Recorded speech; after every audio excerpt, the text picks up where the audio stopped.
ఈ నెల 29న నిర్వహించబోయే దీక్షా దివస్ సందర్భంగా సిరిసిల్ల జిల్లా కేంద్రంలోని తెలంగాణ భవన్లో జిల్లా ముఖ్య నాయకులతో బీఆర్ఎస్ వర్కింగ్ ప్రెసిడెంట్ కేటీఆర్ సమావేశం నిర్వహించారు.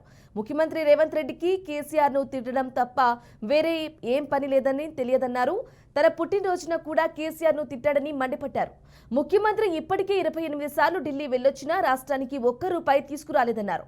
తలకు దెబ్బ తగిలితే ముఖాలికి మందు రాసే రకం సీఎం రేవంత్ అని ఎద్దేవా చేశారు. బీఆర్ఎస్ పిలుపునిస్తే ప్రభుత్వానికి ప్రజలు నెల మాస్కం పెట్టడానికి సిద్ధంగా ఉన్నారన్నారు.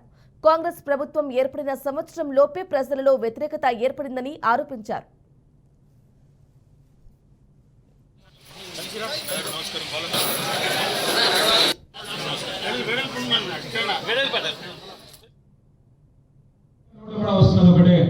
కేసీఆర్ ఉన్నప్పుడే బాగుండే, అప్పు జరిగింది.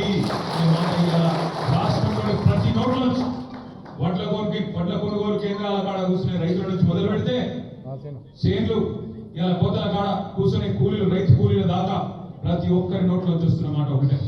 ఇవాళ మన సిరిసిల్ల పట్టణంలో జరుగుతున్న నేతన్నల ఆత్మహత్యల సాక్షిగా, రాష్ట్రంలో గురుకులాల్లో సంభవిస్తున్న పిల్లల మరణాల సాక్షిగా 38 మంది ఇప్పటికి చచ్చిపోయినారు గురుకుల పాఠశాలలు కాంగ్రెస్ ప్రభుత్వం వచ్చినాక. అదే మాదిరిగా రాష్ట్రంలో తిరిగి ప్రారంభమైన రైతన్నల ఆత్మహత్యల సాక్షిగా ఇవాళ ఏ వర్గం, ఒక్క వర్గం అంటే ఒక్క వర్గం కూడా రాష్ట్రంలో సంతోషంగా లేదు. 6 గ్యారెంటీలు అన్నారు, 100 రోజుల్లో అమలు చేస్తామన్నారు. కానీ ఈ రోజు వరకు సంవత్సరం తర్వాత వెనక్కి తిరిగి చూసుకుంటే అర గ్యారెంటీ మాత్రమే అమలైంది. 6 గ్యారెంటీలు కాదు, అర గ్యారెంటీ, సగం గ్యారెంటీ మాత్రమే. ఆ మహాలక్ష్మి స్కీమ్ లా సగం ఏంటిది, ఫ్రీ బస్సు. ఇక ఫ్రీ బస్ అందరం చెప్పరాదు, నేను చెప్తే మళ్ళా మీరు కూడా కేసు పెడతాడు. ఇక ముఖ్యమంత్రి నన్ను ఎట్లా పట్టుకోవాలన్నా ఎట్లా పెట్టాలని చూస్తున్నాడు. పెట్టుకుంటే పర్వాలేదు,